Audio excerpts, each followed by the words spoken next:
global system stands at a pivotal moment, shaped by deep geoeconomic and geopolitical entanglements. The post-World War II liberal international order is increasingly strained by great power competition, fragmented trade blocs, and the emergence of non-Western economic centers. In this context, economic interdependencies are often leveraged as strategic tools, challenging the effectiveness of multilateral institutions and testing the very concept of globalization. Global GDP growth has slowed to an estimated 2.5% this year, reflecting the ripple effects of ongoing geopolitical tension and supply chain disruptions. According to the International Monetary Fund, global trade volumes have contracted or plateaued for the first time in decades, highlighting increasing fragmentation. In 2024, BRICS collectively reached 4% GDP growth, while worldwide growth stood at 3.3%. IMF data also reveals the BRICS accounted for 40% of the global economy, measured by purchasing power parity in 2024, with projections rising to 41% in 2025. This reflects a shift towards a more multipolar world. This shift is not sudden. It has happened over a whole decade, if not more. The observed exchange of places between advanced economies and emerging markets, of which BRICS countries are members, can easily be demonstrated by comparing the 1990 shares of advanced economies and emerging markets in the world GDP to the same indicator in 2025. This session will confront one of the most pressing questions of our time.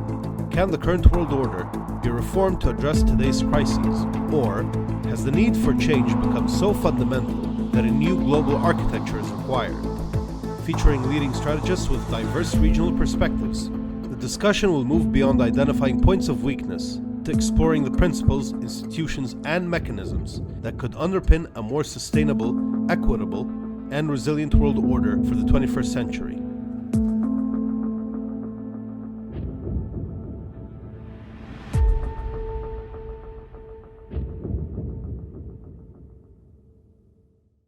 Hello, everyone. I promise I'm not going to moderate after that, except for 3 sessions down the road. So you'll not see me after this hour. That's a promise because I've been here for too long. All right? Okay. It's a pleasure to have all of my distinguished panelists. I want to start by something. I made a small mistake. I did not recognize Orascom for being one of our supporters, and I'm acknowledging it and saying it and apologizing for missing it in the opening session. Okay. All right. It's great to have the panelists. I don't know if you notice or not, okay, but those panelists are coming from all over the world, and that's exactly the idea. We have everybody, okay? We have the West, we have Spain and Italy, we have the power of India, okay? We have China, the troublemaker of the whole world, and yet, in a way, the savior of the world, we'll see, okay? And we actually have Latin America with us as well, and we actually have via Zoom an Iranian, but I don't know if he will be able to enter. He was supposed to come, there were visa problems. Dr. Seyed Kazem. Okay, all right, great, super. Dr. Seyed, it's great to have you. It's great to have you with us. All right, now, we have an hour, okay? And we really want to answer a lot of things, and it's great that we all heard Professor Sachs and His Excellency Lovin, because they laid the foundation for a lot of things. I want to go in 2 rounds of questions for the whole group, okay? But not being very, very careful with time, not to exceed in the first round 5 minutes, and not to exceed 5 minutes in the second round, okay? And I'm gonna start in the order of sitting, starting from Her Excellency Ana Palacio, okay? The big question is, what the hell is happening on the ground? Do we still have anything working in the system? Or did it really collapse and we're just collecting the pieces? From what we heard, we do have a situation. And so from a Western perspective, what's happening in no more than 5 minutes, because I need to go to everyone and then go back. The second question is going to be, what do we have to do? And that's really the more important question. Not only describing what's happening, okay, but what we have to do. So we're describing it from the point of view of this part of the world for each of you, and then what you propose can happen. So please, please, Anna, allow you to call me Anna without... Well, what's the big thing today, I think, is transactionalism. Let's call a cat a cat. Transactionalism, which means uncertainty. It's not risk, it's uncertainty. If you place an ad, suddenly you get 10% across all the imports of your country, which is, I mean, it's something that you cannot imagine. You can imagine frauds, you can imagine many things. You can even calculate, establish a model. But this transactionalism is what I think is here. Part of your question was, has what existed disappeared? No, fortunately not, but we had, because you mentioned Italy and Spain, we are Mediterranean, like Egypt. So this is the voice of the Mediterranean. At the Security Council on Thursday, there was an important voting on the MINURSO, on the Western Sahara issue. So when it serves certain transactionalists, and in particular today, we have to acknowledge that we have a G2, China and United States. When it suits the big powers, there is a decision there that really moves the needle. So there are things that are there. Institutions have to be reformed. I think that we have to keep the origin of all this, which is the Atlantic Charter. No man in all the world will be free of fear and want. And all nations, this is 41, this is Churchill and Roosevelt in the Atlantic Charter explaining the vision of the world that just prevail, not perfectly, with many hiccups, with double standards, with too much Western or American, because this was mostly an American-led multilateral order, but this idea that all nations, big and small, victors or vanquished, have to have access to all the raw materials that are necessary for development. I mean, honestly, the WTO, we may say what we want. China would not be China without the WTO. This is what we have to keep. And frankly, I think that the worst thing is this idea of doom and gloom that we are sinking, which is pretty much us Europeans. Why? Because frankly, we believe in the Pax Perpetua, that peace was taken for granted, and we bet exclusively on rules, on institutions. What the Europeans have achieved is the best example of this world imagined in post-World War II.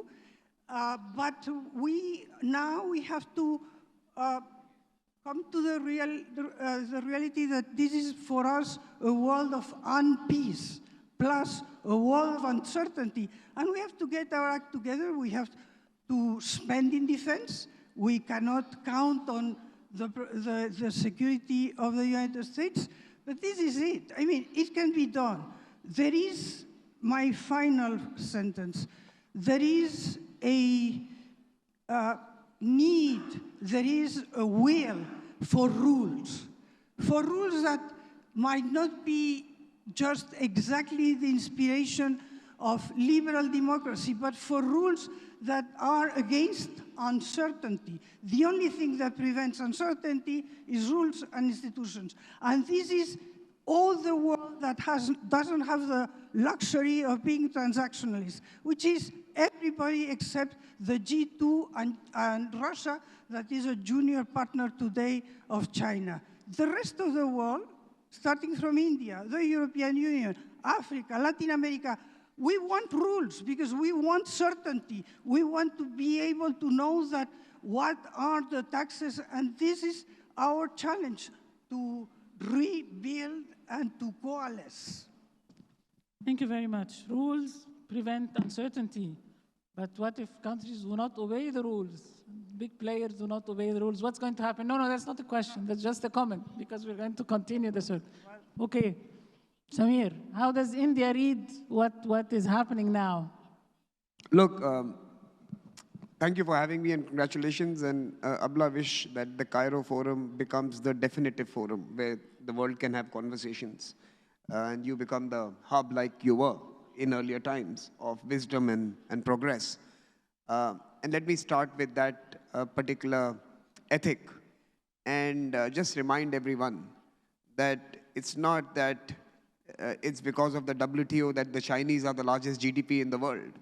Long before the Chinese were the largest GDP, even before the Americans and Europeans got their act together. For 16 of the last 20 years, India and China have been the largest GDPs in world affairs.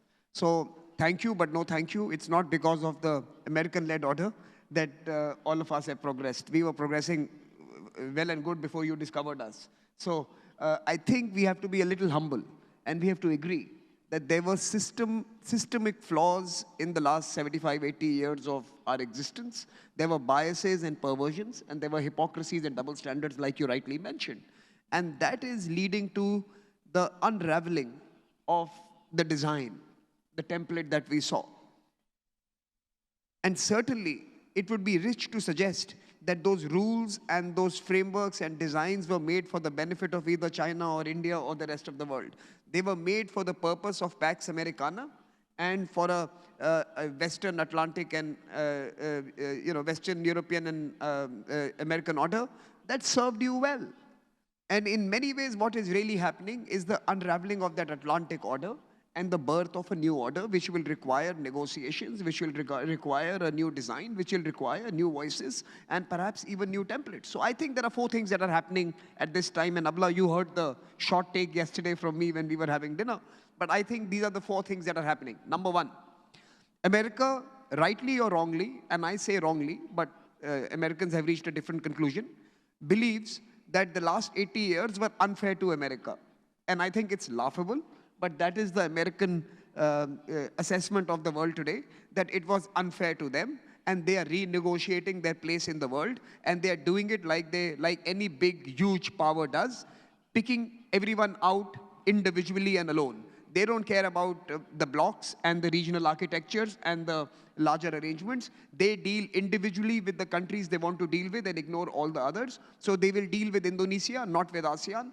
They will deal with the countries that matter to them across the world, and they will, using their size, their military and economic asymmetry, negotiate favorable deals for them. America is on a mission to establish and repair dominance that they believed had been eroded in the last 80 years of the rules-based order. That's the first thing that is happening. Number 2, China, like any aspiring global superpower should do, is seeing opportunity and is now behaving like the elder in the room. It's behaving like the mature adult that sees benefits in multilateralism, that sees benefits in rules-based order. There are more rules-based order invocations from Beijing in the last 6 months than there have ever been. And in many ways, China is doing what it has already started to do 15 years ago, but with a new sense of opportunity to actually put together a new arrangement that will see China being the elder in the room. So that's the second thing that is happening. The third thing that is happening is a conversation between China and America. And Anna, you are right. They are negotiating. But perhaps it may be a little naive to assume that China agrees on a G2. In China, there is no 2. There is only 1, G1. And China is negotiating with America the terms of American retreat and Chinese ascendancy. And I think that is the third thing that is happening, that through a longer conversation, you will see China set the terms of engagement with the Americans, which, if the Americans reject, could lead to the fragmentation and a bipolar and a new Cold War of some sorts. I think that conversation is far from over. Don't believe the optics coming out of Southeast Asia. I think that is a long conversation that is still had many chapters left in it. But the final and most consequential conversation, as far as I'm concerned, is happening amongst many other countries in the rest of the world. So they are not idle. The world is not waiting for decisions from Beijing or Washington, D.C. Others are responding, maybe not vocally, maybe not in a mediated sense, but there are conversations happening between the EU and India, between India and Mexico, between Mexico and Brazil, and between Brazil and India. You see a large number of countries from the Middle East, Egypt, UAE, Saudi Arabia, and others, to the South Asian subcontinent, to Latin America, having significant conversations that are building new linkages, new resilience, new off-ramps, and new opportunities for their own units. And that fourth conversation, in my view, is actually going to, in many ways, create the undergirding of the new order. It is what the rest of the world is doing with each other, is going to moderate and temper what the final G1 will have to deal with. Whether it's the American-led order or whether it's the Chinese-led order, that's still to be decided. But whatever may be the outcome of that conversation, the real order is going to be carved by the rest of the world engaging with each other. And I think in that sense, the Middle East, Europe, and India have a natural role to play. Paolo is an honorary member of the Global South, and Paolo has a role to play in actually, in many ways, going back to the first format and template of globalization, which was largely Europe, Middle East, and South Asia. I think in some sense, we are going to see a revertal to the first principles, and we are going to see the rebuilding of a new arrangement. The old order is not disappeared, it's being instrumentalized. No, this is the second round, my dear. We're going to give more details on what you expect is going to happen. You said that the UN is failing, China is grabbing the opportunity.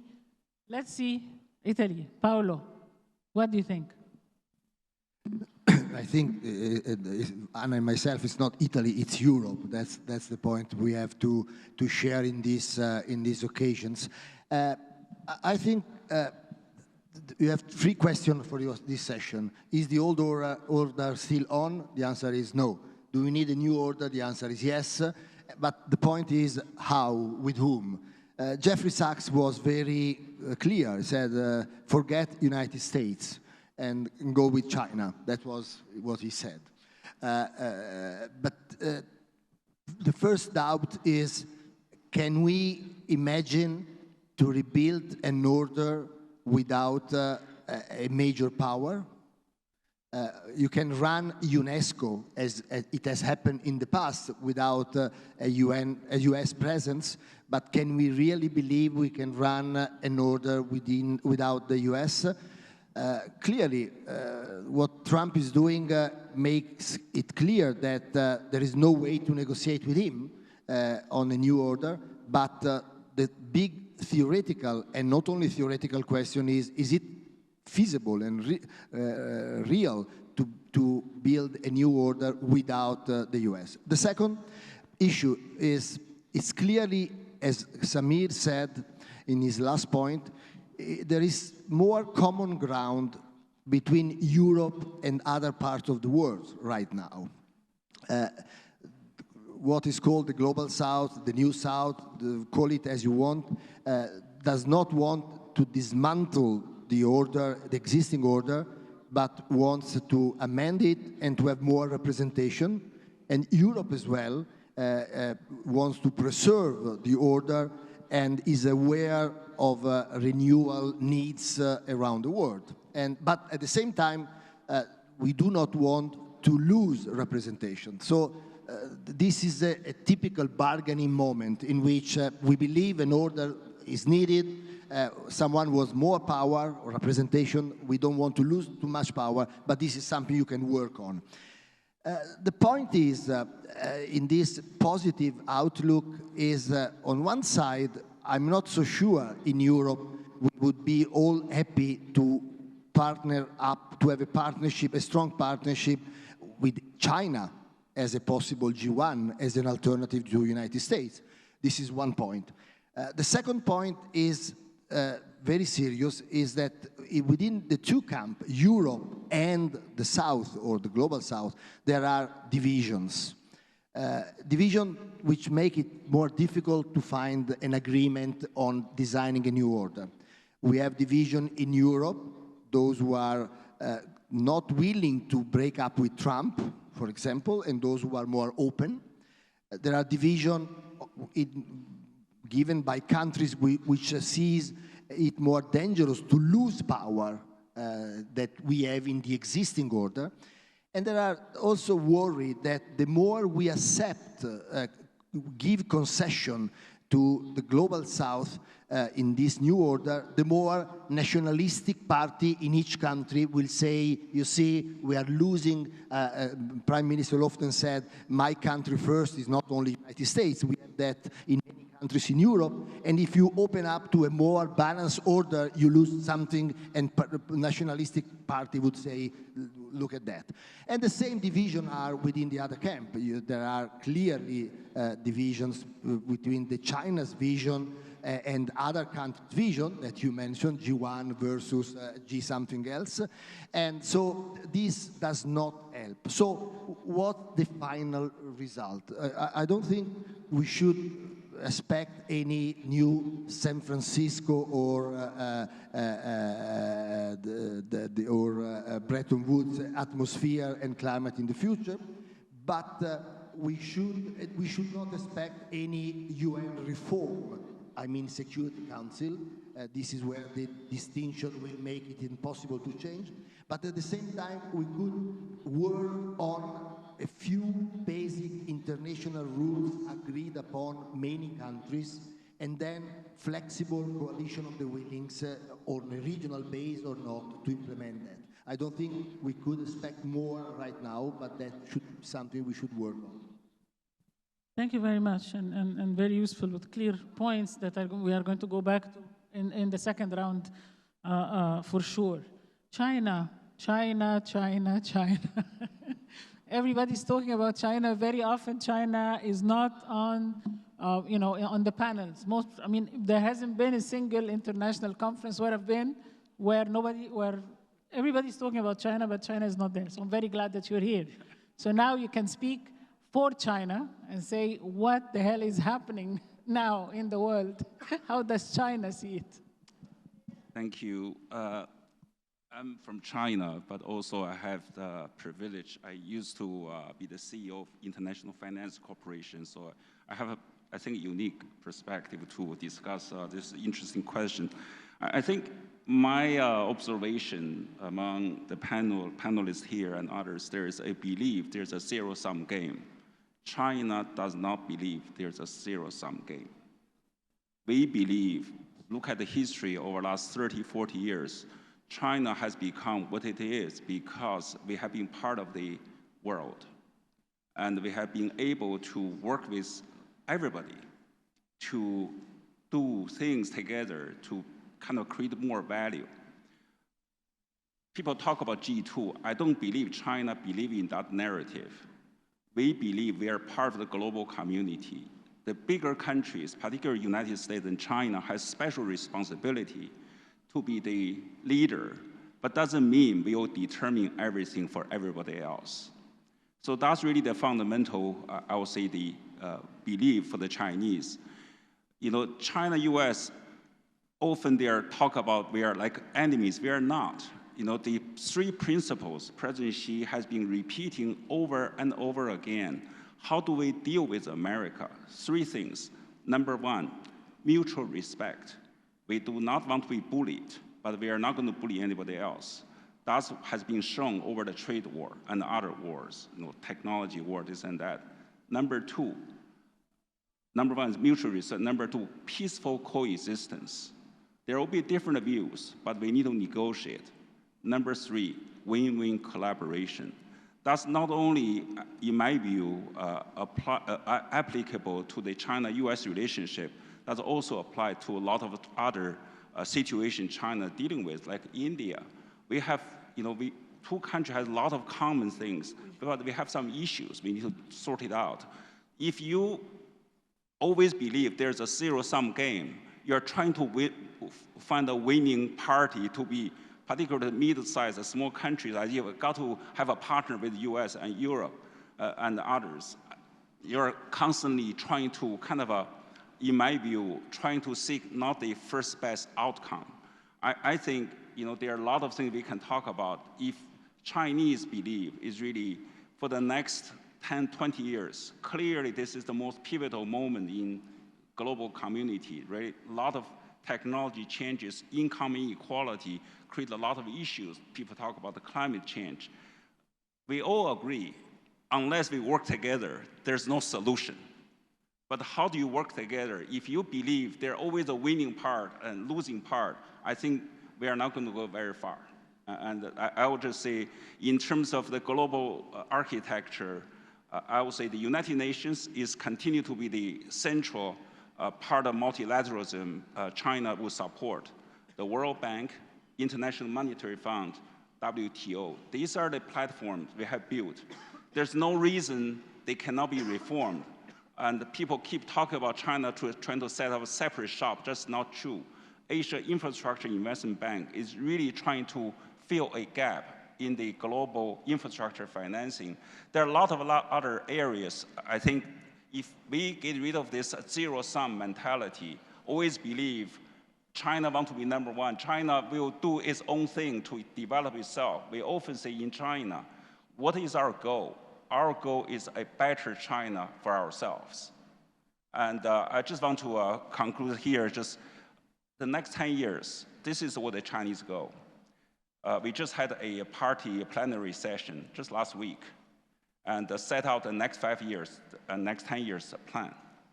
This year, the GDP per person in China is about $15,000. China's target is 2035, 10 years from now, we need to double the GDP. We'll reach what we call the middle developed but not really highest income country level. So we have a task going forward. The way to do that, the number one thing, if you read the party document, is continue to open up, to collaborate, to be part of a global community. So that's how the Chinese look at the international, all this geopolitical confrontation. I believe, Jeffrey Sachs said right, it's the beginning of China and US will reset the relationship. I think over time, there will be up and downs, but I think over time, US and China will, and with other, Russia and India, reach a balance to figure out how do we move forward in the next few years. Thank you. Thank you very much. China sees it very clearly as not a zero-sum game. We'll go back to how everybody else is seeing it, because it is a question mark. All right, Latin America, what's happening there? Well, first, what are we now? Latin America has 7% of the world GDP, is home to 670 million people, 33 nations, 20 million square kilometers. We're the most unequal region in the world. We're not the poorest, but it's the one that has the worst Gini coefficient, if you wish. 27% of the population is poor, and countries traditionally have had severe problems mobilizing fiscal resources to address structural issues. Situation has improved lately to the point that we get about 25% of GDP as tax revenue, nothing to impress the former Prime Minister of Sweden, but much better for the traditional Latin American average, but it's not nearly enough to provide fiscal space to address the deficit structures that we have in the region, and it's not enough to generate growth. We need at least 4% a year to generate space and jobs for our population. Can you bring the mic closer to your mouth, because they can't hear you very well? Okay. Latin America is also the most violent region in the world. Excluding the countries and cities and places destroyed by war, unfortunately we have several very close by, we have the highest murder rate in the world, 20 per 100,000. 8 of the most violent countries in the world are in Latin America, and 40 of the 50 most violent cities are in Latin America as measured by the murder rate. It is in the context of not having any major domestic insurgencies going on and no wars in our region. Fortunately, we have basically neutralized all the border conflicts we have, except one that is very complicated between Venezuela and Guyana. So without wars and without political insurgencies, we're still the most violent region in the world. We have a lot of organized crime, unfortunately, that generates an estimated to between 30 and $40 billion per year of income that is a very destabilizing force in our region. You can say, how is this global situation affecting, starting with this reality? First, we don't have a single Latin America to respond to this. Although we proclaim our solidarity and we have several structures, we don't act together. We have the Mercosur, which is a common market of the 4 countries of the Southern Cone with associate members, and has been unable to progress much further. And only now, and I will speak about that in the second round, is concluding an agreement with the European Union. We created UNASUR, all the countries of South America, to become politically actors with a common voice, and it collapsed in 2017.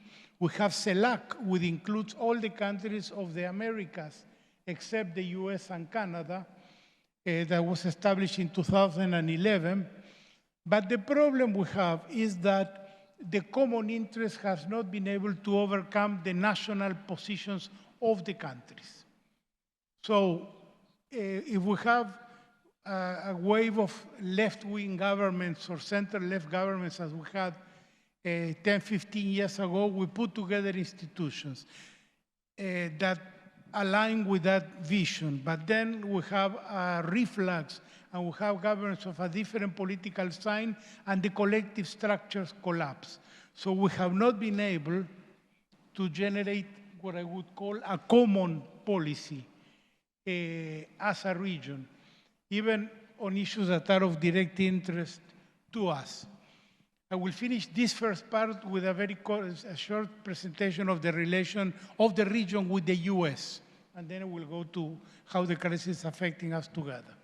In 1823, President Monroe said that basically the US did not want Europe to intervene in the hemisphere. Very arrogantly, because the US was not that powerful at the time, it said that America should be for the Americans. In 1904, with the US much more powerful by then, after defeating Spain in a war in 1898 and taking Puerto Rico and basically adopting Cuba as a protectorate, launched the Roosevelt Corollary, in which he said basically we can intervene if our interests are affected. And the US intervened physically, systematically in many countries in Latin America until the 1930s, when Franklin Roosevelt, the nephew of the previous one, proclaimed the good neighbor policy, in which he said, now we're going to be nice and help each other. And for some years, there were no intervention until the Cold War, where the CIA, which was born here in Europe and in the Middle East, became very active in Central America and Latin America, promoting coups and also some direct invasions by the US, always with the premise that they don't want the participation of the Soviet bloc in the region. So we have a very complicated relationship with the US. On a way, it is seen by the people of our regions as a model in many ways, but at the same time, it's seen as patronizing and imperialistic. The US calls Latin America the backyard. Now some of them want to be more poetic, and they say, no, Latin America is the front garden. I have to say I detest these geographical, botanical descriptions of our region, but it's still a very paternalistic relation. And now with President Trump, we are in a stage that I will answer in my next 5 minutes. Thank you very much. So between Latin America, between front yard and backyard. Now let's hear from Iran. given that you are, enjoying the fruits of the present system with all the sanctions on you and everything that's happening there. How do you read the situation? Seyed, please. I think you're muted. Can you hear me? Okay, now. Yeah. Muted? Can you hear me? Yes, please go ahead. Do you hear me? Yes, please go ahead. Very good. First of all, let me thank you for inviting me, and it's my pleasure, and I congratulate you for having such a wonderful forum, and let me also congratulate Egypt for having such a wonderful lady as you. The second introductory point after thanking is that I represent my personal view, so it's not let's say, Iranian view, it's an Iranian view. But in response to the three-part questions that you had, and it was a very interesting question, I would have a type of conceptual framework to understand the situation globally with a type of ABC. So how to understand the situation as it is today? A, B, C. A, we have ascendance and anger. What do I mean? There are ascending powers, ascending actors, and not all of them are just big powers. You have a multiple set of actors here and there, but it comes with the anger of United States. United States right now is acting as angry power, angry of its own past, recent domestic past, as well as its global positioning. So this anger is, I think, critical for understanding the situation as it is. And I think it's not per se US, the West is angry, but it is more expressed in the United States. And I think if we want to understand the situation, we have to look to this combined ascendance of the others and the anger of those who were the custodian of the system, and now they are destroying the system. They are revisionists. I think right now the United States is the most revisionist actor globally, which if I have time I would touch later. B, now you have bonds and blocks. It is not just one bond and it's not one block. You have different set of blocks globally, and these blocks are all important. We have regional blocks. Now I was so impressed by our colleague from Latin America, how a bloc like Latin America with its complexity was described and explained. I think we have other regional blocs. Each of them have their own, let's say, reading of the situation, their narratives as well, their actorship. And also in these blocks, we have different type of bonds, be it trade, be it culture, be it civilization, and so we are not dealing with just one particular actor.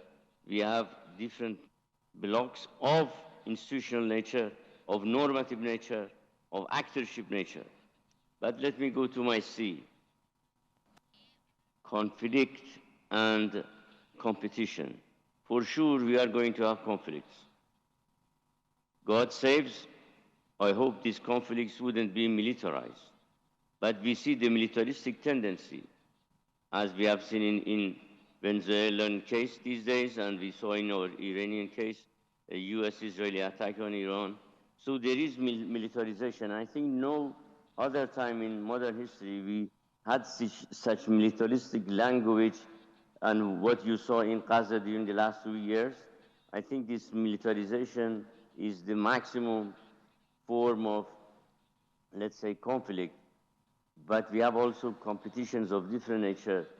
So what would be the end result of this? I think for sure the existing system has a lot of fallacies and deficiencies, and it cannot really establish the order as it was ordering and organizing. Why? Because it's the most important, let's say, founding member is revisiting not just its policy, the institutions and norms, and why, I mean, on what base, legal base, political base, they attacked my country.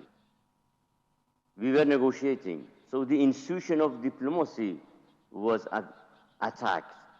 It was on Sunday that we were going to have our sixth round of negotiation through the goodwill of Oman, but it was on Friday that the institution was damaged. So I think this type of conflicts are going to have a serious. In the meantime, we have cooperation with different form of competition, and I would end that what's important is to take the agency of the others more seriously, including regional agency. I think regional agency in the last few weeks really could even change the course with, let's say, the militaristic approach of United States and Israel combined. So the situation is not good. It is a time of, let's say, different changes, but the changes are not going to be easily replaced by new order. We need the order as it was. We need international law, international organizations, but they should be modified, and also the global south with its voice should be incorporated. And I think the modification in the behaviors as well as attitudes that if you are powerful, you can do everything. Might is not. Thank you. Thank you, Dr. Seyed. Well, the outcome of this first round that we are in a deep mess. The world is in a deep mess for sure, okay? And there is an agreement on the need for change somehow. The big question is how to go about the change. Is the system amendable at all? Notice that amending the system, the present system, means reducing the power of those who are in charge.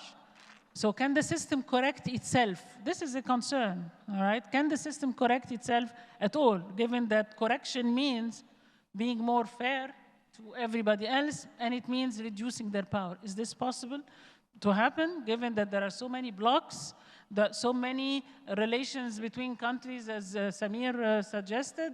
Paolo said the EU cannot work with China. China is saying, oh gosh, we're all friends and happy, and it's not a zero-sum game. Let's respect each other. Latin America has national positions, not a unified position. We are really in a mess. So again, how do you see the future? What would be the steps that can take us forward in your opinions? And I'll start again with Anna. Well, you have introduced me as former Foreign Affairs Minister. I will speak now as former Senior Vice President General Counsel of the World Bank Group. And you're right. I mean, I attempted that all the Europeans would concentrate on two positions at the board, and that we would have, in those days, I'm speaking about 2006, 2007, we would have more Africans. Because you would take a look at the board of the World Bank, and you normally would see 4 European faces, or 5 European faces, or 6 European faces, and in those days, not one single, African, sub-Saharan African face. It's extremely complicated, but because it's complicated, we have made very small progress, very small steps, but it can be done. It can be done. Now, allow me to say that you said, well, rules are not respected. I mean, Samir is absolutely right. The system was created mainly by the United States, to their benefit. Now they are saying that they have been the victims, especially from us, Europeans, by the way. We have mugged them. Well, it doesn't really make much sense, but the only thing that we can do is act rationally. Seen from Europe, we depend right now on the United States. We cannot just present ourselves as we want always to do, as neutral vis-a-vis China, United States rivalry. We really, for the moment, we can't afford it. But if you ask me, frankly, the European Union has a lot of know-how. We have to stop patronizing, lecturing, and I mean in energy. And you know, when I go to COPs or to meetings, or even when I listen to Sachs, why on earth Egypt cannot just exploit gas when United States and us Europeans, we go to Mozambique. I'm not speaking about Egypt, to Mozambique or to Senegal. And we tell them, do renewables. But we buy your gas to do our electricity, gas-propelled electricity. This is the kind of things that we Europeans, we have to come to terms. Samir says humility. I say simply realism, simply consistency, simply having a look at the world and understanding that today's world, we have a know-how to bring. Come on, Germany and France, reconciliation. We take it for granted. It seems that it was very easy, but look at Japan and South Korea. Is it easy? I mean, honestly, we have a know-how. We know how to overcome differences. We know how to find probably not very good or very, but solutions and go forward with all the hesitation. And this is what we have to bring. But if you ask me, this rest of the, you call it G2, of course, China wants a G1, absolutely in agreement. But for the moment, I take the G2 because it was President Trump that just Christian or Baptist or name this meeting as the G2. While the rest of the G2, we have India, we have Brazil, we have Egypt. These are the Gulf, South Africa. These are the countries that have to pull. And us Europeans, we will be there. And we will be there because we know how to do it. Frankly, we know how to do it. And I will stand for this statement. It's not arrogance. It's realism. What we have achieved in Europe is one of the best endeavors of humanity after the Second World War. Thank you very much. Samir. What's the question? It's the same question. Like, what should we do? Yeah, what do we do? What can we do? You talked about a new world. Give us details here on how to move. I wish I could tell all of us to take a sleeping pill and wake up after the Trump presidency and then think about what we should do. Because, that could be one answer. But unfortunately, and this is true, and we should all be paying attention to this, that Trump is not the issue here. America has changed. Its approach to the world is fundamentally altered, and it is no longer about an individual or his personality. I think the new America views the world very differently. So what basically it means is that the actor and the single country that had underwritten the order that we all are so trying to defend does not want that order. If the progenitor and the defender of the order is no longer interested in that project, what are you trying to save? And why should you be trying to save it? However, if we were to all sit down together in this room and do a brainstorming exercise and ask ourselves, what should a new world order look like? I suspect it will look very similar to the UN-led framework that we have designed today. We are not going to come up with something radically different. What will change, perhaps, might be that who is in the board of directors of that new institution, who is sitting on the high table. We might change that. The power structures have altered. We might have more plural and inclusive representation, so you might see a much wider diversity. There might be more color in the room, as it were. Also, what will change is the fact that the world has moved on. That today you are more engaged on the digital medium than you ever were. Technology is far more important than maybe many other resources. For example, if oil defined the previous 70 years, AI and semiconductors and rare earth might define the next 70 years. So there will be new geographies of interest. There will be new... sorry, there's no fire in the room. It's just me speaking too long. Sorry about that. This is, still needs adjustment. So we will perhaps have a different texture to a multilateral order, but we do need a multilateral order. We are not going to get there soon. So here is my 3 ideas. Number 1, let us embrace the fact that the world is going to be defined by a bunch of plurilateral arrangements. Let us not be ashamed about it, and let us not be apologetic about it. There will be a group of countries coming up with their frameworks, and let us embrace it. What we need to be smart about is to find those 7, 8, or 9 countries who are present across those groups. There will be some connecting countries who will be present in all of those groups, who will be talking to a large number of actors, and who could be the connectors that could provide stability and order. So in a plurilateral world, you will have networks, and you will have hubs, and you will have spokes. Let us define those and let us embrace that. Because for the next few decades, you are going to be in a period of transition. That's the first. Number two, Europe has, and you're right, Anna, I think Europe has a historic and most contemporary lesson to teach the world. And I think rather than making that the Bible for the new order, that could become a lesson for what went right and what went wrong. I think let us be humble in using the experience, but not making it the biblical code for the future, but rather a lesson for drawing a better new architecture. So I think there is something to be learned from the past, and we must not let it go waste. Number three, all those who cry about wanting more responsibility and having a greater say in the future of the world, start taking responsibility. You are still behaving like activists and opposition and school children. Start bearing the responsibility of leadership. Help stability in your regions. Create mediation for peace in your regions. Bear the burden of development in your regions. Start sharing the surpluses you are creating in your own economic stories with others. I think if you want leadership, start behaving like leaders. I think the global south should move from being the global opposition and the global trade union to becoming now an agency, such as, you know, by the creation of the new development bank, or such as the contingency reserve arrangement, or such as some of the infrastructure projects that they're building. The global south now needs to become the most important part of global growth and therefore global leadership. So we have to stop whining and start assuming responsibility. I'll end it there. Abla, Thank you very much, Paolo.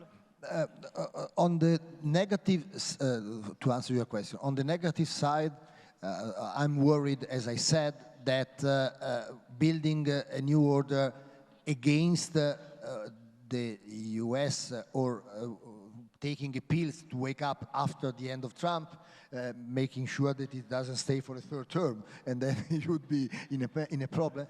It's a little bit too much. It's difficult, we have to be honest. And second, historically, we have never built a new order without a conflict. New order were never built by dialogue and discussion, but by something, by conflict, as our friend said, or a big disaster. But having said that, let me take a positive tone, following up what Anna and Samir said. I listened to Jorge. I thought exactly what Anna said, that, and I will explain why, that if Europe does not take a professorial lecturing approach, but puts his case history at disposals, we have really an incredible tradition of building multilateralism. And, you know, Jorge, you mentioned Latin America, and you said, you know, Latin America, we have this problem, but we don't have a Latin American voice. And I was reflecting, you know, we always compare Europe with Russia, China, United States, and we say we are divided, we are slow, we are very good in Europe in saying all the bad things about Europe. So, and we say that. But if we compare Europe with Latin America and Asia, we have a common voice. We have, we are something different than the coalition of 27 states. And this is, and as Anna said, we have had the Second World War, the First World War, but even before that, we had the 30-year wars, the 100-year wars. I remember when I was commenting once on TV about the Middle East mess. This is how this is presented in Europe, you know. I was saying, come on, they are fighting each other in the last decades. We have been fighting each other for centuries. So we know what fighting each other means. And after that, we found a way to stay together, divided with all the lengthy process and so on. And also, we are also very good in finding creative solutions. You know, we have unanimity in Europe, as you know, as the Security Council has the veto power. And in spite of unanimity, we have been approving 19 rounds of session to Russia against the will of Orban, which has the veto power. So we have Sometimes he goes out to the toilet, sometimes he doesn't come because it's a national holiday. But in spite of unanimity, we have been able to move on. That means even in addressing the new order, we should not waste years on reforming the UN Security Council, which will never happen because it's not, nobody will accept to downgrade this position. But there are ways to overcome some issues. The role of the General Assembly, we have seen in several cases, can be enhanced, and other solutions can be found. So, as Anna said, we put our library of case studies at disposal for those who are interested in finding creative solutions in changing the order as we have been discussing so far. China. What should we do? I think the issue was mentioned by the ex-Prime Minister and Jeffrey Sachs. We look at the global issue, particularly the global south. What are the most pressing issues? It's job creation. Rather than arguing all this game and history, we need to look at the future and really come down to very concrete idea how we can identify opportunities to create jobs. And when you do that, actually, the conversation will be very different. I'll just give you a couple of examples, right? You mentioned Latin America. And over the last, I would say, few years, what has been the most important change, in my view, is really the trade volume between China and Latin America has just skyrocketed. If we look at Brazil, it's one of the major countries in the world. 70 million tons of soybean, #1 in the world, come to China and Asia as well. And #1 I think the Chinese are buying most of the petroleum products, iron ore, the whole thing. Look at Chile. And Chile right now, one of the major exporting country of cherries. I mentioned this is really, these are the things you need to do rather than arguing about all this geopolitical thing. Anna mentioned the World Bank. I run one of the organizations. I think that this arguing about who is the vice president or who is sitting on the board really meaningless. I think that organization need to change. The business model has to change. I don't know how many you know how much money the World Bank lend. Very little. Have no impact, in my view, on the major infrastructure project. It has usefulness on supporting budget in certain African countries. I'm not diminishing the organization. I'm just saying we need to all come down to really understand the issues we are facing, which is how do you really come to the concrete execution? And again, there are so many things I see we will fundamentally change the dynamics in certain countries and arguing about the politics. One example you may want to pay some attention. Over the last 5 years, Rio Tinto, which is one of the global leader in mining, together with the Chinese, has built one of the, in my view, the most impressive railway construction in Guinea. Turn Guinea from really producing 0 tons of iron ore will become one of the world leaders. In doing that, $14, $15 billion, down there, and will change, in my view, the Western Africa's economic dynamics. These are the things, in my view, the organizations, particularly multilateral, has to really pay much attention. So you ask me, what do? We need to look at the future. The future is AI is going to drive manufacturing. Someone sent me a video this morning. There's a electronic company in China called Xiaomi. They just finished what they call the dark factory. Each year, that one factory in Beijing produced 10 million units of cell phone. There's no labor needed.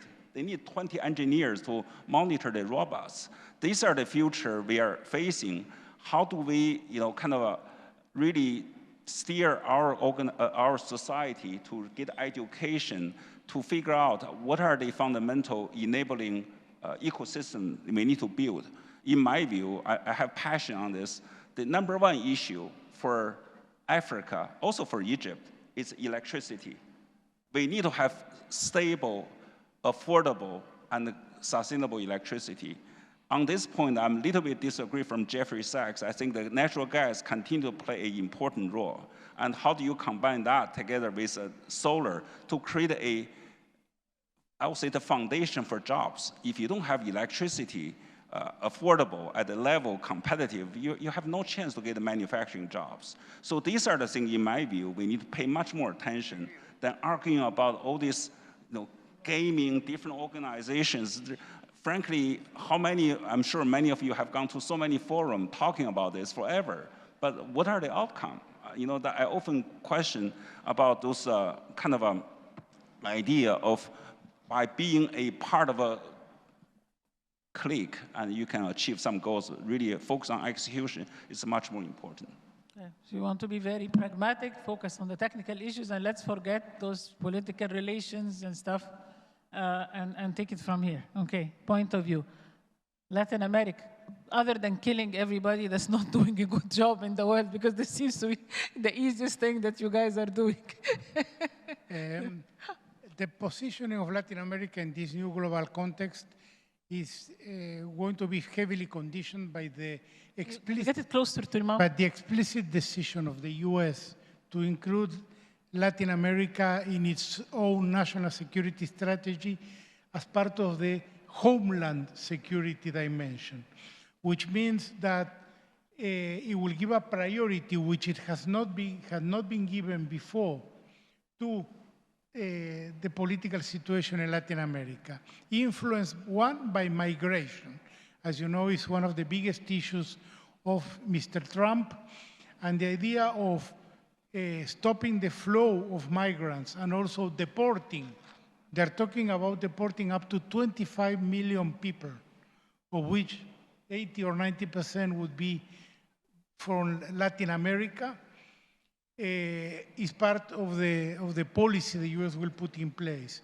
Also, the drug trade, which they attribute to the supply provided by the Latin American organizations, overlooking the demand side, which generates that supply. As you know, they have been declared terrorist organizations, and they have undertaken military actions against supposed boats that were carrying drugs. There is a whole situation of Venezuela, which I cannot cover because that would be another panel. We can discuss it outside this space. But this position leads to us to believe America is all sticks and no carrots, as traditionally has been, because America has several initiatives, but the resources committed were very small. And also now it went back on the free trade agreements that had with 11 Latin American countries, and in spite of that, tariffs were imposed on them. But we have a new model of carrots, which is the one that is being implemented now in my own country, in Argentina. The direct support that has been provided to the administration of President Milei with direct purchases of national currency by the Treasury, a swap for over $20 billion signed between the Central Bank of Argentina and the US Treasury, not the Federal Reserve, is a new dimension, and it's based on the fact that the US says we cannot let Argentina fail, and we want to make it a model of the countries that follow America's rules, in the sense that we will support them and we will provide financial assistance. The jury is still out on how this will play out, but as of today, and we're talking literally comments that Mr. Bessent made yesterday, that's the position. What about China? China has been a fantastic partner for Latin America in terms of trade, investment, the deep water port that was built in Peru, in Chancay, the initiatives that were undertaken in many countries in the context of the bilateral deals in the initiative of the Belt and Road have been really a model for the region, and China is mostly welcome. On the other hand, the US makes this strategy as part of its rivalry with China. But interestingly, in the case of Argentina, although they opened a swap with the Treasury, as I mentioned, they did not request for Argentina to cancel the swap with the People's Bank of China, and I don't think Argentina will necessarily do it. And they say they have no problems with trade and investment. They would only have problems with security initiatives. China has a deep state monitoring station in Argentina, and Argentina canceled the purchase of Chinese weapons. So how do we play this in the global order will be a function of how the US really works in Latin America. And I say the US because China has been a fantastic partner, but politically it is with this policy of non-interference and in the context of the new governance initiative that President Xi launched very recently, opening up spaces, but those spaces have to be taken by the countries, and that will be up to Latin America. And I want to have a final word for Europe. Europe, we really admire what you said and we share it completely, but in the partnership with Latin America, it has been too slow and remiss. We started negotiation with our strategic partnership agreement in 1999. In 1999. And the agreement was finalized in 2019. It was signed in 2024, and it has not been ratified. Now there is an expectation that they will sign it in December, that Ms. von der Leyen will go to Brazil and sign the agreement. We've seen several of these events before. And the reason I raise it is because with the values that Europe represents and were presented very clearly before, and the potential of Latin America, it would have been a very valuable contribution to this new global engineering, but both parties have been remiss. And finally, as director of the UN Office for South-South Cooperation, I have to express my frustration that the cooperation between Latin America and Africa and Latin America and the Arab states have been much smaller than it should have been and it should be. Mm-hmm. Because the Global South should work together, it was mentioned here several times, but we have been unable to establish deep economic, political, and cultural relations to ensure the generation of common policies based on those common interests. So I hope that the Cairo Forum in future editions will also dedicate itself, and I really congratulate ECES and you particularly, Dr. Abla, for convening this, for getting the Global South together to contribute in a constructive way to this new world order we should shape together. Thank you. Thank you very much. Okay, Dr. Seyed, how do you see the change that can take place?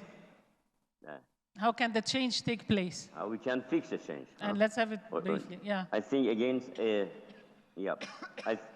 very quickly, again, ABC, I think a assumption of hegemony should be challenged and will be challenged. I think the assumption that the U.S. can establish a hegemonic let's say, pole order is an impossibility, especially militarization should be rejected by all means. Can't hear you very well. Can you speak up, please? Can you speak up? The voice is not clear. Can you speak up? Yes, yes. Yes, much better. Can you hear me right now? Yes, yes, go ahead. Yes, I think A is the assumption of hegemony should be challenged, especially military hegemony, that everything can be solved through military. This is zero-sum game, and I think it's not uniquely with the U.S. I think it is a type of idea here and there, but the U.S. is thinking that it can establish its global hegemony through militarization. I think hegemony by all means will be rejected and should be rejected. If we want change, we should reject hegemony. B, balancing the imbalance through a set of national strength, regional cooperation, and international multilateralism. I think multilateralism should be a strength. By all means, it means the existing institutions should be utilized, as well as the new institutions of the South should also be taken more seriously. My C is, I think we should think of complexity management. The world is not an easy place. It is very complex, becoming more complex, and I think we should learn a type of complex management of regional as well as global order. And let me end that I think order is not like a building of construction of material goods. It is an evolving order. I think in this evolving order, we should have our own set of values, ideas, and frames. I think one is rejecting hegemony. Second is taking multilateralism more seriously, and sees complexity should be taken more seriously, and human being is able to manage this very difficult time, but we should expect some, let's say, turbulences. However, turbulences should be balanced by a collective set of interactions, and I think agency, diplomatic agency, human agency, regional agency is significant. Actually, I'm impressed by Egyptian agency in this region, and as well as the others, and I think these would be the ingredients of an emerging order. Thank you. Okay, thank you very much. As they prepare for the voting and the question, please, I'm going to ask in one sentence, okay? You mentioned what needs to be done. If you are the decision maker, in one sentence, what would be the first act to start with? Act to start with to make things change. We are on the 3rd of November. You are in charge of the world, and you are asked to take one first step in the million-step road. What would that be in one sentence? Well, I would bet on the Europeans to win back credibility. You know, the world hasn't forgotten that we were colonialists and all that. And for instance, I will start by the World Bank and the IMF and promoting a change in the governance. This is easy. It's a first step. It won't solve, but... All right, perfect. Samir. I will give back the power to the General Assembly of the United Nations. The General Assembly will be the supreme body under whom the UNSC and every other agency will work. Okay. Give back the board of directors the power, not the CEO. Agreed. Paolo. Yes, General Assembly, and also try to work and reinforce the G20, because I think that's the starting point to move on. Exactly. Okay. China. I would just say, I think people got to realize we have to live on this world together. No one can get rid of each other. Yeah, but what would be the action? Yeah. This is a lovely objective. Action. There's no particular action. You know, any action can contribute to. My view is to people got to, including the people in this room, get rid of the zero-sum game. Right? There's no, I would say, a good outcome if you always think you try to conquer the next one, and we're going to go to the what they call the prisoner's dilemma. Thank you. Jorge? I would ratify some of the elements we have in international law, make it a code of conduct, and really have global responses to whomever violates those codes, regardless of their power. And the idea of collective security, collective global security, and collective interdependence. Thank you. Iran? Dr. Seyed? I think first of all, I would try to freeze the conflicts and reduce the tensions.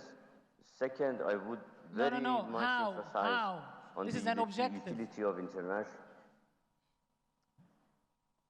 How utilizing international law and international organizations. Okay, thank you very much. Question, please, the voting question. Can you put the question on the screen, please? Can you put the question on the screen, and in your files you have this barcode? Wait a second, it's going to happen now. It better happen.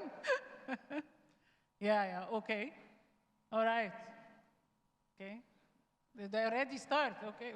Money is running. No, that's not the one. This is for the others, the next session, guys. Sorry, guys, this is the first attempt, so let's be patient here. Yes. Okay, here, in the emerging world, What's the most critical factor to shape a nation's global power? Mastering of next generation AI, technologies like AI, water and energy security, alliances with superpowers, exiting dollar-centric global banking and payment system. Please do the voting with the barcode in your file. You all have in your file a paper, section 1. Just take a picture of the code. Session 2 في الورقة. Session 2 in the paper is session 2. Sorry, yeah, because we exchanged the sessions as we adjusted for SACs. Yes, 2. It's not working. We didn't discuss this, no? I guess it didn't work for this one, okay? But we'll work it out for the next ones, okay? This is the first attempt, so please bear with us. We're trying to be innovative. We'll work it in the next one. Let's have a picture, a big hand for the panel. Thank you very much.